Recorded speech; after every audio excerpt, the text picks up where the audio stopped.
¿Cuánto tiempo le dedican a Dios comparado con su trabajo? ¿Trabajan 8 horas, 10 horas, 12? No tengo ni idea cuántos trabajan y cuánto le dedican a Dios. ¿5 minutos? Bueno, eso sí, ¿se hora? ¿10? Por eso es que Jesús dice, los ricos es muy difícil que entren, porque tienen tantas cosas que hacer que no saben que, no tienen tiempo. Bueno, no sé si se acuerdan la última prédica que hablamos de la historia de Omar. No sé si alguien se acuerda, que hablamos del ADN y todo eso. Voy a dar como un resumen rápido porque yo creo que veo caras nuevas, yo creo que la mayoría no se acuerda. Entonces vamos a ver como un resumen muy rápido de la historia de Omar. Resulta que Omar era un joven de escasos recursos, pero que tenía sueños grandes. Quería ser exitoso, quería ir a la universidad, pero no tenía los recursos, entonces se sentía muy frustrado por ello. La mamá, al ver que estaba tan frustrado, pues le dijo su mayor secreto. Y resulta que el papá de ese joven no estaba muerto, sino que ella lo había mantenido oculto todos estos años. El papá era un empresario muy importante, muy exitoso, era un señor multimillonario. Resulta que entonces la mamá le dio una carta a Omar como para que le pudiera reclamar al señor. Y cuando fue allá, el empresario ya tenía todo un séquito de abogados listo para decirle como, oiga, usted, su mamá sí salió con él, pero al mismo tiempo su mamá no le dijo que estaba saliendo con otro hombre al mismo tiempo. Y resulta que ese hombre hoy en día está en la cárcel porque es un asesino, está condenado. Entonces, nuestro personaje Omar pasó de tener la esperanza de tener un papá rico a tener la desesperanza de rayos, mi papá es un asesino. Entonces, ¿qué pasó? Le hicieron una prueba de ADN, le entregaron los resultados de la prueba de ADN al empresario y el empresario, ¿qué le dijo? Cuando abrió los resultados le dijo, hijo, bienvenido, eres parte ahora de nuestra casa. Pero lo que Omar nunca supo en realidad fue que los resultados decían que él era el hijo del asesino, no el empresario, sino, como diría mi abuela, cosas de mi Dios, que el empresario decidió darle una oportunidad al joven. Entonces, ahora sí, Omar fue a la universidad y allá conoció a un joven llamado Felipe, el cual se volvió muy amigo de él. Y hoy les quiero hablar de Felipe. ¿Qué pasa? Felipe nació en un hogar cristiano, nació en una cuna cristiana, una familia bastante acomodada. No era millonario, pero pues vivía bastante cómodo, diría yo. Desde chiquito lo presentaron en la iglesia y le profetizaron que él iba a ser un gran predicador, que él iba a mover multitud de jóvenes, que iba a mover multitud de niños. Y también nota, el personaje de Felipe el día de hoy, a comparación del de Omar, sí es una persona de la vida real, solo que vamos a mantener el nombre oculto. Y el significado del personaje de Felipe en la vida real, su nombre significa protector de los hombres y estudia algo relacionado con todo lo que es justicia. Entonces, se le dio un llamado desde pequeño, se le dio un ministerio. ¿Qué pasa? Creció, los papás se enfocaron mucho en darle principios cristianos, principios bíblicos, pero desafortunadamente, como pasa mucho con los jóvenes que nacen en hogares cristianos, eh, todo fue más información que en verdad cosas que llegaron a su corazón.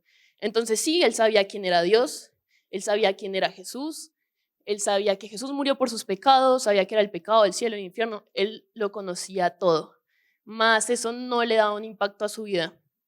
Y lo que pasó fue que empezó a desviarse cuando era joven. Empezó a hacer cosas que no tenía que hacer, empezó a tomar caminos que no debía de tomar, pero siempre estaba como esa voz que le decía que tenía que volver.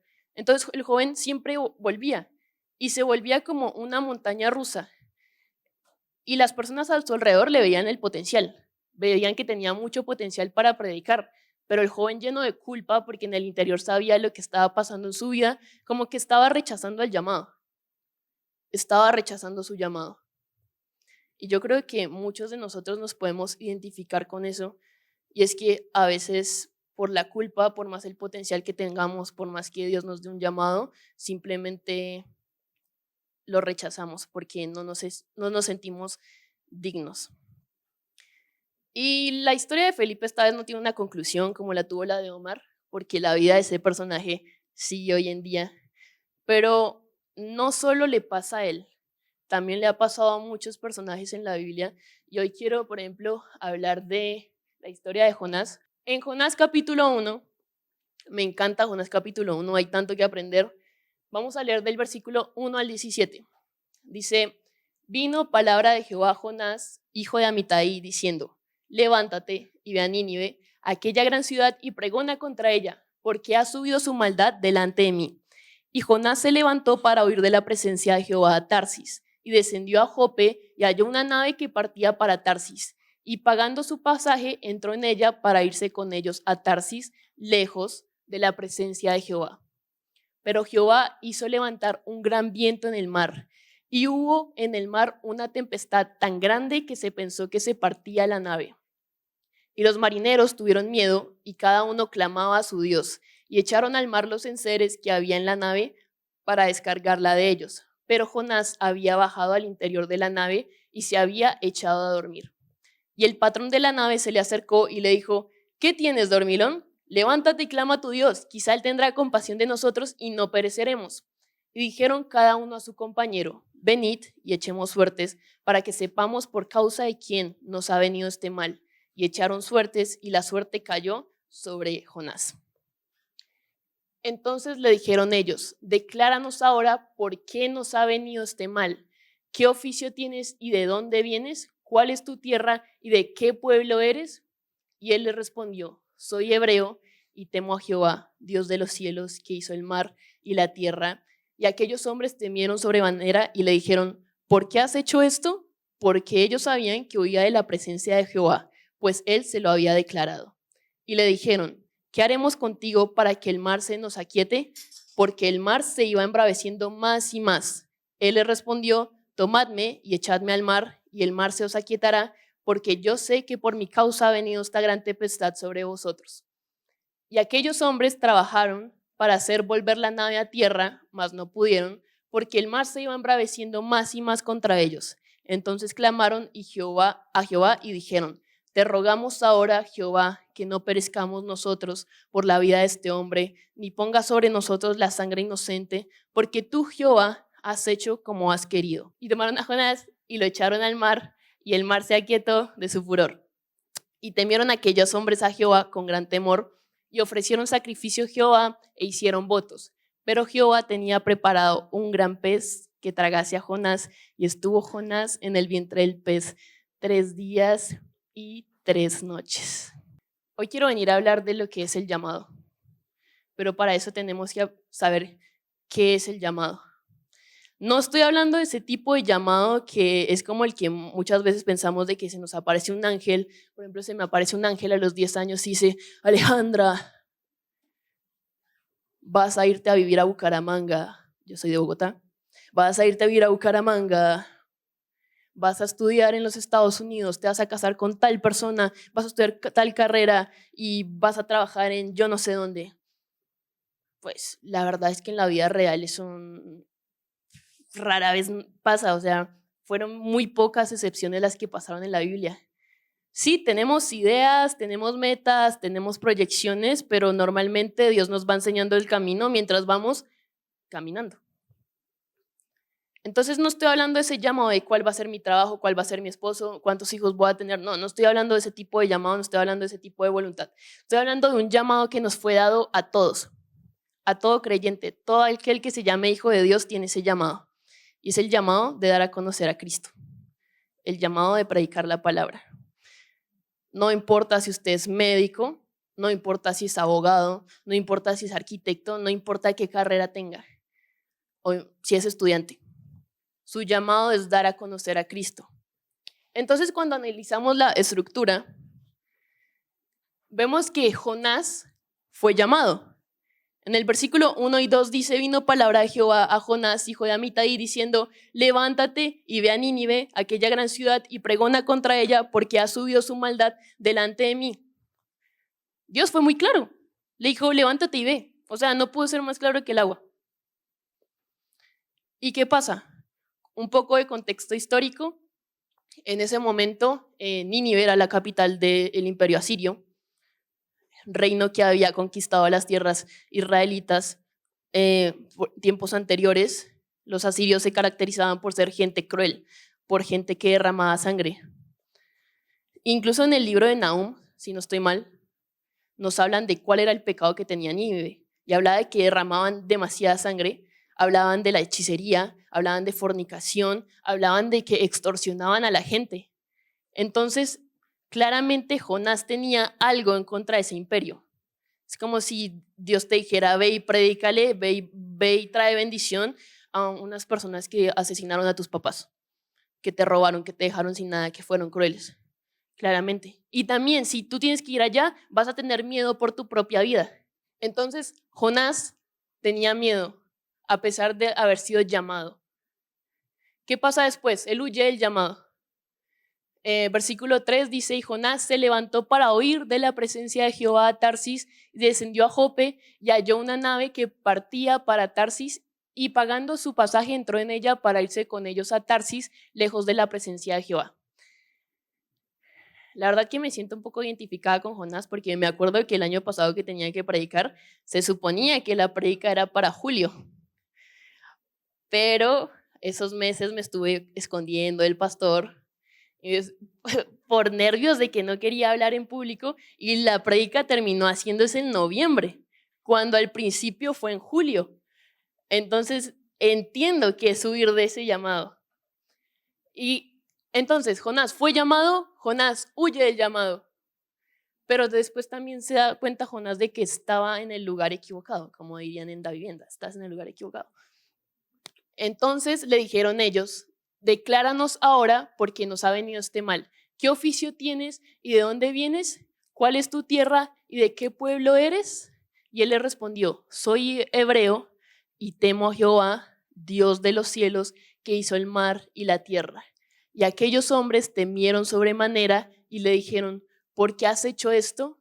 Porque ellos sabían que huía de la presencia de Jehová. El hombre sabía quién era, porque le dijeron, ¿tú quién eres? Y él sabía claramente quién era. Así como la historia de Felipe, si tú le preguntas a Felipe cuál es tu llamado, él sabía cuál era el llamado de Felipe. Él sabía quién era. Y muchas veces nosotros sabemos quiénes somos. Sabemos que somos hijos de Dios, sabemos cuál es nuestro llamado, pero nos encontramos en lugares que no debemos estar. Llegamos a puntos de nuestra vida que decimos como, oiga, no sé si este era el plan de Dios para mi vida. No sé si el promedio del ser humano de vida más o menos está aproximadamente los 80 años, si no estoy mal.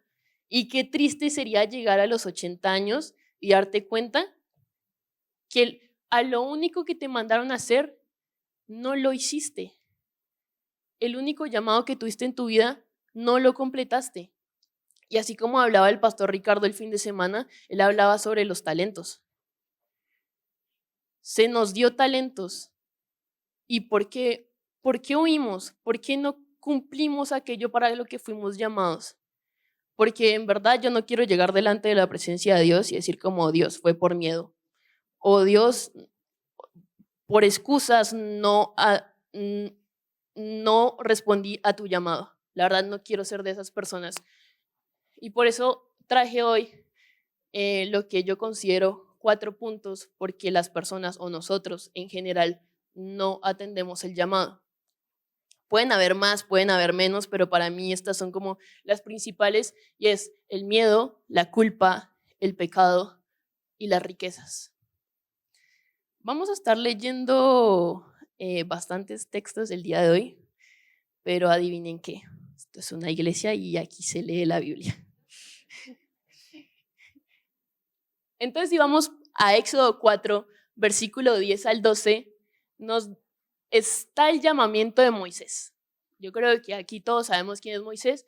Y entonces dijo Moisés a Jehová, ay Señor, nunca he sido hombre de fácil palabra, ni antes ni desde que tú hablas a tu siervo, porque soy tardo en el habla y torpe de lengua. Y Jehová le respondió, ¿quién dio la boca al hombre? ¿O quién hizo al mudo y al sordo, al que ve y al ciego? ¿No soy yo Jehová? Ahora pues ve, y yo estaré con tu boca y te enseñaré lo que hayas de hablar. Dicen que Moisés era tartamudo. Y si de por sí ya es difícil pararse acá hablando normal, no me imagino siendo tartamudo, la verdad. Entonces, este hombre pone excusas, dice, tengo miedo, yo sé que tengo un llamado, sé que tú me dijiste ve, pero dudo de mí, dudo de la capacidad que me diste, no quiero ir. Y lo que le responde Dios es, no es por ti, fui yo el que te di esa capacidad, yo la creé, tú solo ve, yo no te estoy preguntando que si quieres ir, tú solo ve. Entonces fue ejemplo de Moisés. Otro ejemplo también está en Jeremías 1, versículo del 5 al 8, donde dice, donde Dios le dice a Jeremías, antes que te formas en el vientre, te conocí, y antes que nacieses te santifiqué, te di por profeta a las naciones. Y yo dije, Señor Jehová, he aquí, no sé hablar porque soy niño. Y me dijo Jehová, no digas, soy un niño, porque a todo lo que te envíe irás tú y dirás todo lo que te mande. No temas delante de ellos, porque contigo estoy para librarte. Dice Jehová, lo mismo, pasa exactamente lo mismo. Dios le da un llamado, no es gente que se está inventando las cosas, no es gente que quiere promocionarse, no, es gente que recibió un llamado y sin embargo por miedo a la capacidad en este caso, dicen que Jeremías no es que fuera un niño en verdad, sino que era un niño en conocimiento, porque él ya era un adulto. Y Dios le responde lo mismo, no temas, yo voy contigo. Entonces, normalmente el miedo y la duda de nuestras capacidades hace que aplacemos el llamado. Ese fue mi caso en la prédica del año pasado, por miedo lo aplacé como 4 meses. También el siguiente es la culpa, el no sentirme digno. En Mateo 3, 11, 13 al 15, dice, yo a la verdad os bautizo en agua, ahí está hablando Juan el Bautista, yo a la verdad os bautizo en agua para arrepentimiento, pero el que viene tras mí, cuyo calzado yo no soy digno de llevar, es más poderoso que yo. Él os bautizará en Espíritu Santo y fuego. Entonces Jesús vino de Galilea a Juan al Jordán para ser bautizado por él. Mas Juan se le oponía diciendo, yo necesito ser bautizado por ti y tú vienes a mí. Pero Jesús le respondió, deja ahora porque así conviene que cumplamos toda justicia. Entonces le dejó. Yo valoro el respeto que le tenía Juan a Jesús. Claramente hay que tener respeto. Pero lo que no entiendo es cuando después Jesús le dice, bautízame, y Juan el Bautista le dice, no, yo no soy digno de hacer eso, yo soy un pecador. ¿Cómo voy yo a bautizar al Rey de Reyes? Y Jesús le dice, yo no te estoy preguntando quién eres tú, yo no te estoy preguntando si eres digno, yo no te estoy preguntando nada de eso, yo solo te estoy diciendo, hazlo, cúmplelo, punto. No me interesa tu pasado, no me interesa cuántos errores has cometido en la vida, no me interesa en qué estás ahora mismo, necesito es que me cumplas. Ejemplo de Juan el Bautista. Otro ejemplo en Mateo 8, del 5 al 8, dice, entrando Jesús en Capernaum, vino a él un centurión. Centurión era como un comandante romano que era bastante importante, rogándole y diciendo, Señor, mi criado está postrado en casa, paralítico, gravemente atormentado. Y Jesús le dijo, yo iré y le sanaré. Respondió el centurión y dijo, Señor, no soy digno de que entres bajo mi techo, solamente di la palabra y mi criado sanará. Sabemos que normalmente en ese pasaje Jesús elogia la fe del centurión. Dice, wow, este hombre no necesita ni que yo vaya a su casa para que él tenga la certeza de que va a ser sano su siervo. Pero no quiero enfocarme en eso, porque si recordamos otra historia, la de Zaqueo, la del cobrador de impuestos, que era súper bajito, que se subió a un árbol para ver a Jesús, Jesús sí fue a su casa a cenar y el hombre nunca le dijo, yo no soy digno. Jesús fue a cenar en su casa, él recibió la bendición de tener a Jesús en su casa. No sabemos qué conversaciones tuvieron, no sabemos qué preguntas le resolvió Jesús, solo sabemos que salvación llegó a esa casa, porque él no se puso a ver su condición. Zaqueo no se puso a ver su condición. Zaqueo no se puso a decir, no soy digno por ser cobrador de impuestos, por ser un traidor. No se puso a decir nada de eso, cosa que el centurión sí hizo, que recibió el milagro, pero no sabemos qué otras cosas pudieron haber pasado si hubiera aceptado de que Jesús viniera a su casa. Entonces, eso fue culpa. El otro punto fue el pecado. Poniendo en contexto la historia de Sansón. Sansón, ese sí fue el llamado, porque incluso antes de nacer se apareció un ángel a los papás de él y le dijeron que su destino iba a ser acabar con el pueblo filisteo. Si recordamos en la historia de David, es el mismo pueblo con el que él tuvo que batallar. Pero si se suponía que él iba a destruir ese pueblo, entonces ¿por qué David años después todavía estaba batallando con eso? O sea, no tiene sentido. Resulta que este hombre, por el pecado, se dejó distraer. Las mujeres, el trago, los placeres de la vida, distracciones, y terminó saliéndose del llamado. Sí, al final de su vida pues pudo hacer algo memorable, mató unos cuantos filisteos, pero nunca llegó al potencial al que debía llegar en realidad. Dice Jueces 16:20, y le dijo: Sansón, los filisteos sobre ti. Habla Dalila. Y luego que despertó él de su sueño, se dijo: esta vez saldré como las otras y me escaparé. Pero él no sabía que Jehová ya se había apartado de él. El pecado nos separa del llamado, porque va conectado con la culpa. Cuando yo peco me siento culpable, y cuando me siento culpable me alejo de Dios. Así es simple. Y me distraigo y pierdo llamado. Y quiero dar como mi punto de vista desde mi experiencia universitaria de qué tan fácil es distraerse. Es muy fácil distraerse. Uno piensa que llega firme y cuando se da cuenta ya va torcido. Recuerdo que tuve una clase con un profesor de historia militar y prácticamente nos ponía a ver videos reaccionando a que la historia apuntaba que creer en Dios era tonto, de que la ciencia ya había corroborado todo, de que la religión era una farsa, y daban argumentos tan convincentes. También en otra clase que tuve de inglés, no sé qué tiene que ver esto con inglés en esa clase, pero me ponían a leer puros libros de existencialismo, de feminismo, de evolución, y cada vez que me pedían, el profesor decía: no hay respuesta incorrecta, y me decía: haga un ensayo sobre eso. Cada vez que yo hacía el ensayo dando mi punto de vista a nivel bíblico, me ponían 0. No, que no habían respuestas malas. Entonces, toda esa información, toda esa lectura que me metieron, todos esos videos empezaron a hacerme como, a cuestionarme en mi corazón, como, ¿qué tan cierto es lo que creo? ¿Será que esto sí es verdad? Pero Dios sabe cómo obra, y en ese mismo momento me puso en una clase en la que el profesor es el pastor de la iglesia a la que asisto allá, y en esas clases empezamos a indagar a nivel histórico, a nivel judicial, a nivel psicológico, a nivel médico, lo que es la resurrección de Cristo. De si Cristo en verdad murió en una cruz y resucitó, si en verdad existió. También empezamos a indagar en la parte científica, astronómica, de biología, todo, si en verdad existía un Dios. Y toda la evidencia apuntaba a que sí. Y uno se ponía a ver la evidencia que había en la parte de evolución, por ejemplo, y decía, es como, pero esto parece una farsa, o sea, ¿cómo la gente puede creer esto cuando hay evidencia tan floja de este lado y tan fuerte a nivel bíblico? Entonces como que empecé a tambalear, pero esas clases también me ayudaron a volver a creer, volver a saber quién soy, a no dudar en mi corazón. Y ahorita podría decir que estoy firme, pero conozco a mucha gente que llega a la universidad y se pierde totalmente.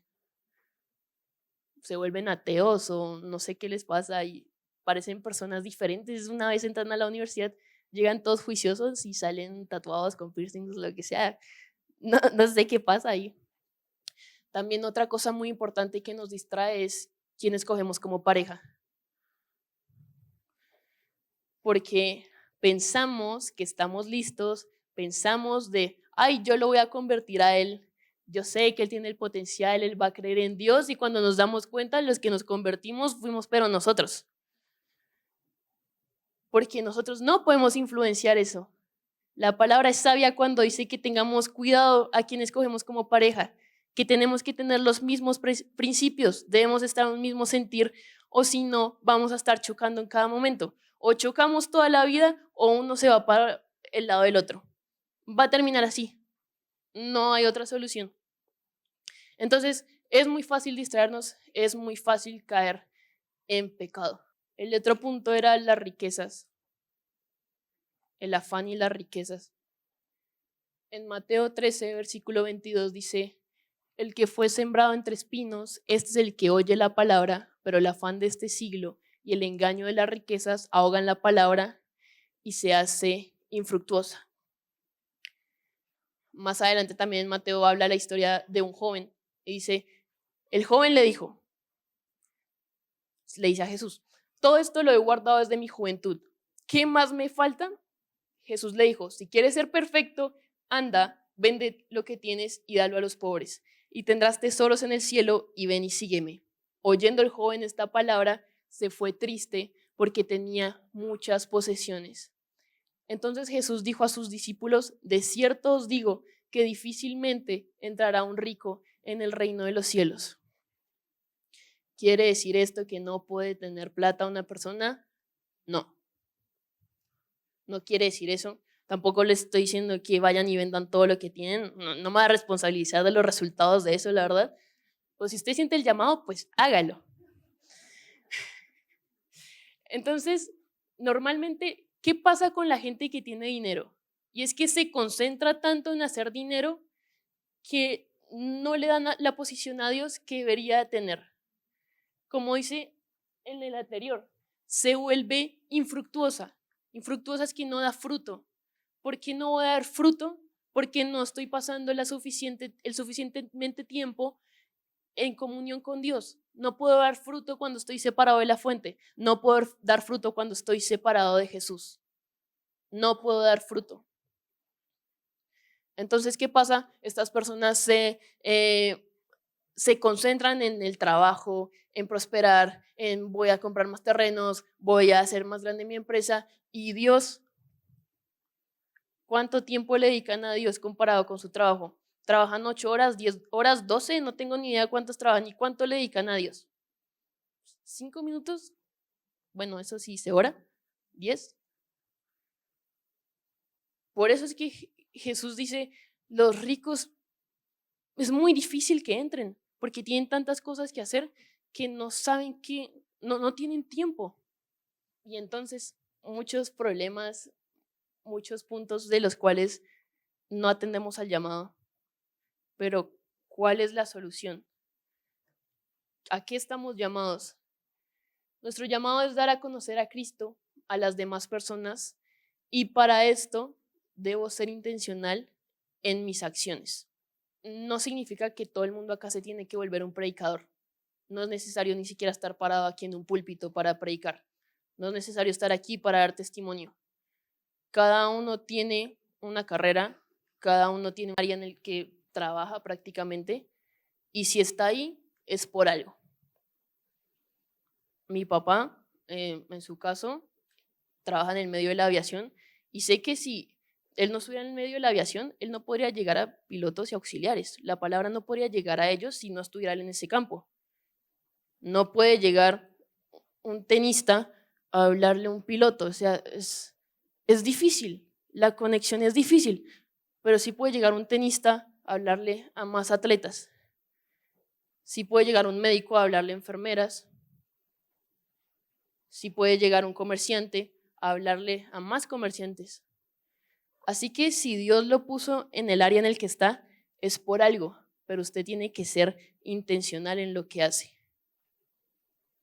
Porque si usted va y al final de cuentas usted deja su trabajo y ni una sola persona llegó a escuchar de quién es Cristo, entonces usted perdió el tiempo. Perdió la oportunidad de predicarle a las personas. Y yo creo que a veces no entendemos la magnitud de las cosas. A veces pensamos que podemos esperar y resulta que no.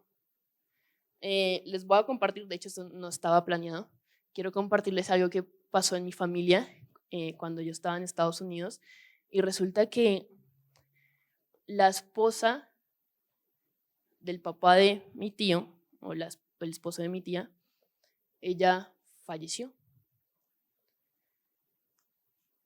Y fue muy inesperado. La verdad, era una mujer joven, de un carisma increíble, muy servicial, muy alegre. Y cuando me llegó la noticia, para mí fue como un baldado de agua fría. No me lo esperaba. No tenía ni idea que me lo esperaba de todo el mundo menos de ella.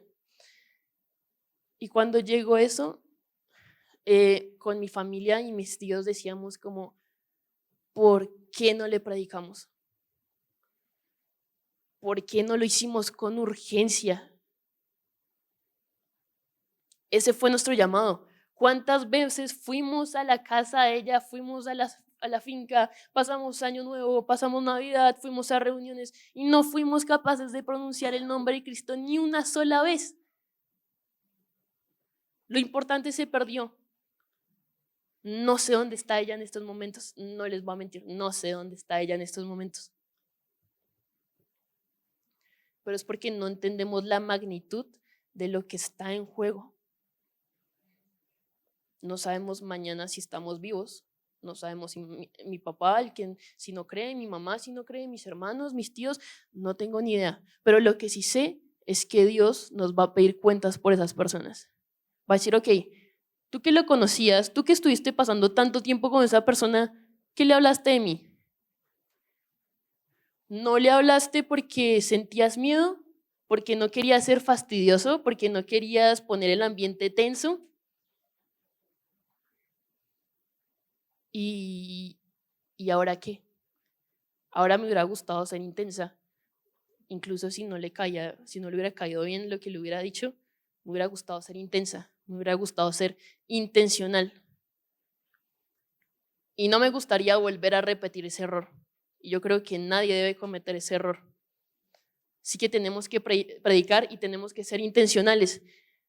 Ni siquiera es estar hablando y hablando, hablando, hablando, no. Nuestra vida también es una predicación, es un testimonio. Como usted vive, la gente lo ve. Y va a decir, ¿qué tiene usted? Que es así. Seamos intencionales. Quiero que cierren sus ojos, por favor.